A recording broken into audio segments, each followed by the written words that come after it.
Hi, this is Dr. Sharyl Truty, wanting to send out another update to all of those in our community and our members about what's going on in the state of Florida with the COVID virus, and kind of give you an update. Obviously, everybody feels a sense of deep breath as we feel we're starting to come out of what we've been dealing with for the last 6 weeks, and feeling a little bit better about going out and seeing more things open and being able to do more things.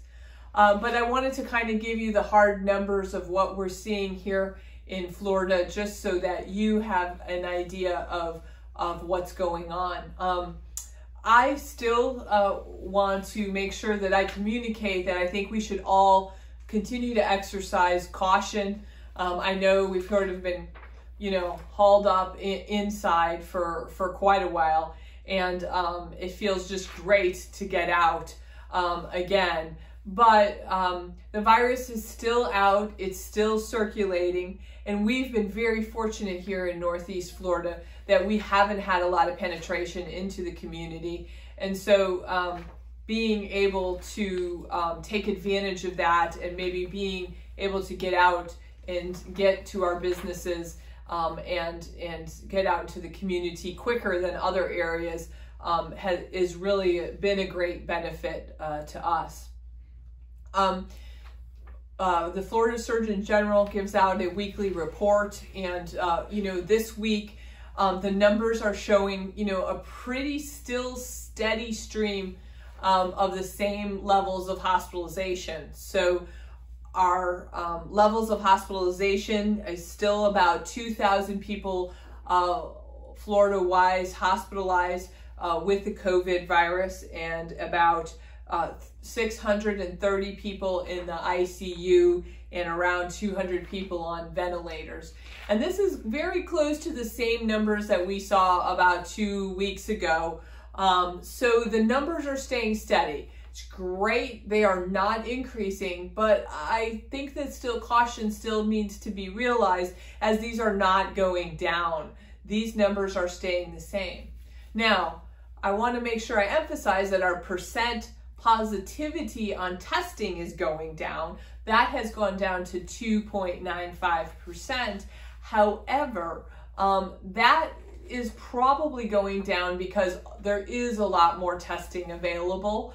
And so we are testing a lot more people that are going to likely be negative because they're asymptomatic and they are just have come in contact with somebody and want to get tested.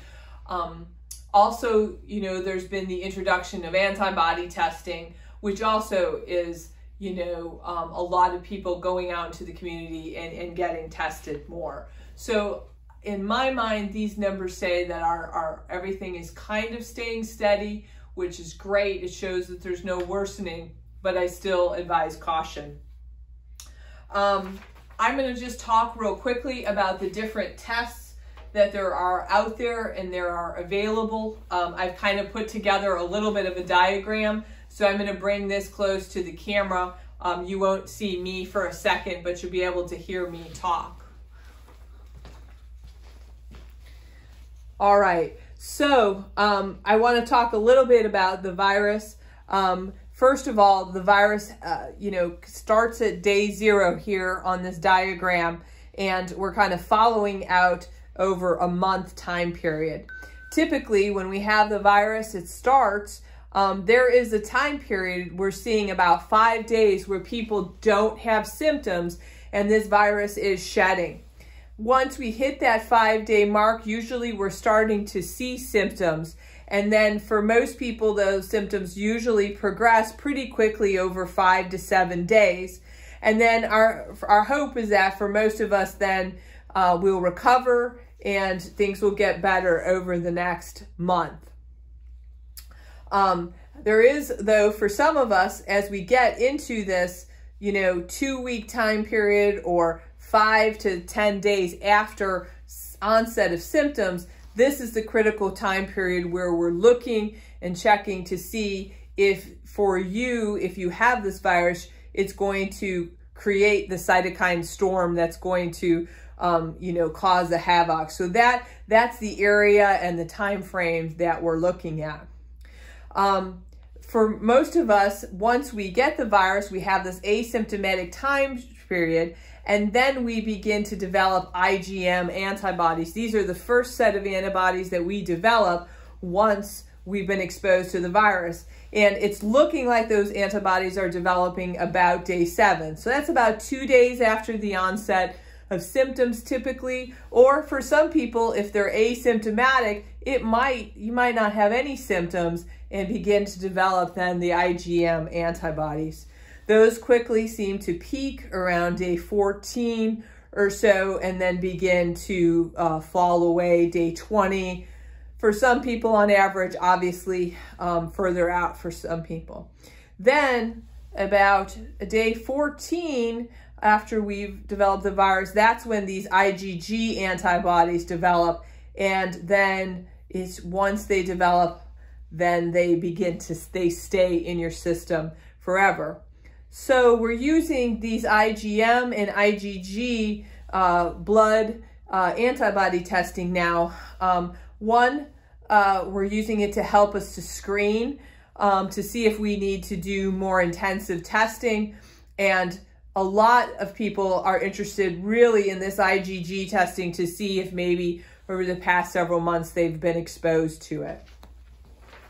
So again, the antibody testing, the early antibodies, the IgM, can be used to sort of help us to distinguish if you might have an active case of the virus, but that is not considered by the CDC to be a definitive test.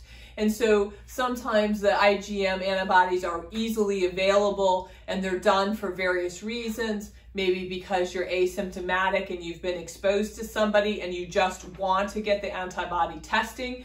Then those situations we'll do IgM. Sometimes we'll do IgM just because it's easily available and faster to do, but it always needs to be followed up with the antigen testing, which is the nasopharyngeal swab or the oral swab that most of us have heard about. The IgG testing is obviously popular because it develops after you've had the virus and recovered for it, and it tells you if you've developed long-term immunity. Obviously, I want to emphasize that the IgG antibodies, we're recommending caution with that because there are 4 different other common coronaviruses out in the community that we're worried may create cross-reactivity. But that, a lot of our guidance is saying, be cautious, but we're hopeful that these antibodies indicate, obviously resistance to this virus. Here in our office, we, for a while, had the ability to test you in the office for the IgG antibodies. The FDA put out a letter within the past week or so stating that they wanted to revise their policy that only big labs who have a CLIA license certificate be doing the testing at this time. And their reasoning that they published behind that is that because these are emergency authorization use testing only, that they feel more comfortable as allowing this in those settings rather than the office.